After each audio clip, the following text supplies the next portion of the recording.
This morning at the early hours,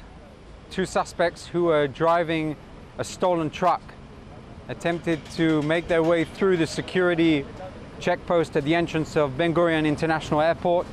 Security officials at the scene responded immediately by preventing that vehicle from entering the airport zone.